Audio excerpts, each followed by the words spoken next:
Hey, good morning, everybody. Happy day to you. Yeah, let's check it out. Some blue sky up there. Um, so, Mandela effect in the Bible. Well, first of all, total disclaimer: I reserve the right to be wrong at all times about all things. And thank you to all comments and subscribers and all you people doing wonderful research and coming to find understanding and by your own means and everything. This whole online interaction has turned out to be a lot more than I expected. I just started doing this whole thing because I had to do something myself. Long story, anyways. So what is it? What's going on with the Mandela effect in the Bible? Well, I want to talk about Vortex technology. Victor Schorberger. Vortex technology, shape technology sort of stuff, the point of the pyramids essentially, and arranging city layouts and structures in accordance and alignment with heavenly bodies, and calendar moments and whatnot.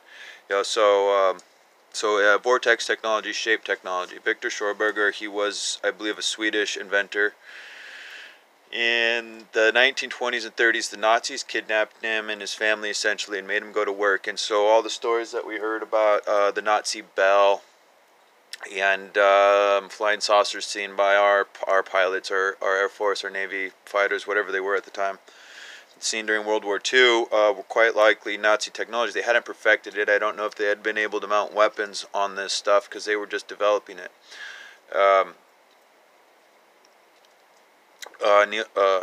Von Braun, was it Niels von Braun, the Nazi guy? We brought over one of thousands of Nazis. Operation Paperclip. Look into that. But today, I'm sorry, I get distracted easily. Vortex technology, because we got a lot of places in the Bible where it talks about the whirlwind, and there are times where it's used to describe the destructive power of the natural force that is the tornado or the hurricane. So Daniel 10 is one of those metaphor moments. Oh, excuse me. Pizza for breakfast. And drink some water. And then there are other times where it's just using it as an example. But then there are times when we're like Ezekiel chapter 1, Job 37, 38, and 40, and 2 Kings chapter 2, and others. There are places in the Bible where stuff is coming through this whirlwind, where this whirlwind is used to convey the voice of God, God speaking through the whirlwind, or things are coming through. And there are other times where things come through and there's no whirlwind mentioned. So I'm not saying this is like there's no end all be all to this discussion. Anyways, I think so we have biblical accounts of things happening in this manner and appearing in the whirlwind type thing. And so look up Victor Schorberger and Vortex technology, because it's a very real phenomenon.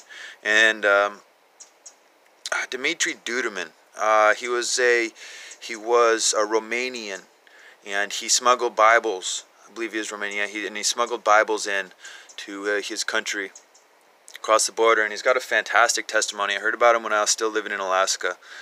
Dmitry Duduman. I'm not sure how to spell that. Hopefully Google can finish it for you when you start typing it in.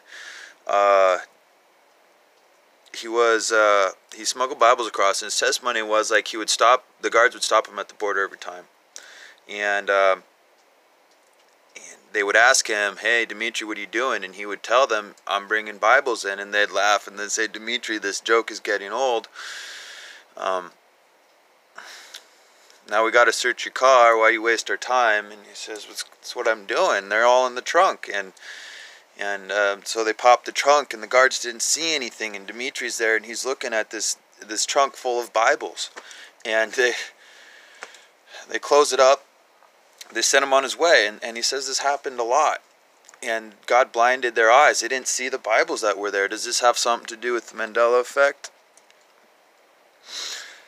Is this some sort of it? You know what's going on? So Dmitry, in his later years, he left Romania and he came to the States and he gave his testimony. And there was a part of his testimony. It was quite interesting. It was really quite interesting. He said that God had ships for his servants, for his children, ready to for like evacuation purposes. And don't quote me on this, please. Look, double check everything I say for yourselves. I'm not an expert. I'm not a genius. I'm just sharing what I've heard and what I think and what I feel, and let's all find some answers. Amen. God bless. So, but Dmitry Duduman was a very real person, and his testimony was very real, and he mentioned these ships, and it was like the way he talked about it, it was like a technology. It was like UFO technology, and I hate the term UFO. It's so cliche. It so undermines the magnificence of what's taking place. But my point is, when we hear about things like this taking place in the Bible and in the past, and we need to look at it in new light, like old technology and stuff, like how they build the pyramids. We understand that they weren't even tombs, that they were most likely generators, and in that it's shaped technology, and we understand this today, and that it's still employed in the architecture of things like the UN, the EU, all over the place, all the big fancy rich people that have money to build these big, huge, amazing structures. Oh, excuse me.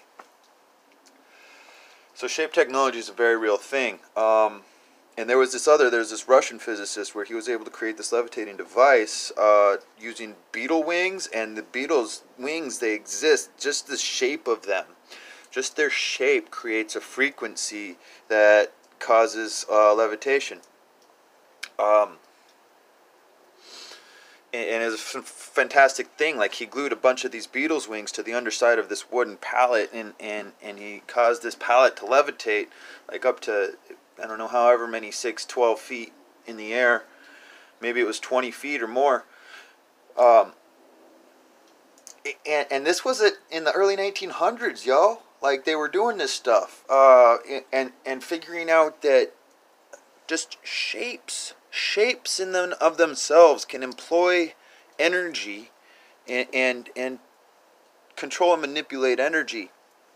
Just shapes. It's a fantastic thing. And so now we're discovering these days how responsive water is, and water memory. Look that up. That's fantastic. Water memory. And also new information. You know, it's Daniel 10, when knowledge shall abound. It's crazy times. I digress. I get off track very easily, but I think we should look at things that have occurred in the Bible, not so much as these fantastic mystical like metaphors or these divine phenomena in a new light, and understand that perhaps that these are results of angelic technology, heavenly technology. When man started building the Tower of Babel, when Nimrod started building the Tower of Babel in the plains of Shinar, that this was, and God said, "Lo, anything that they imagine to do shall not be restrained from them."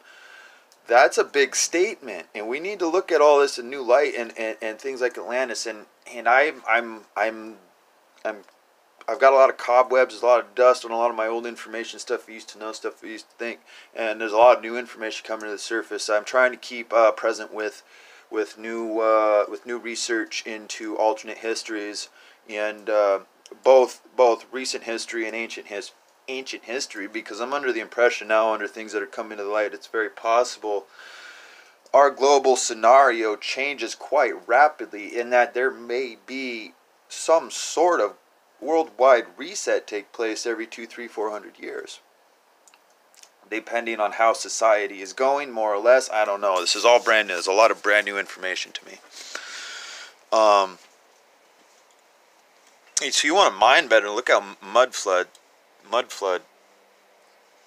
It's kind of a heavy, deep thing, and it, you know, if Mandela's enough for you, hold off. But, so, trying to look at everything that I possibly can. And I think that,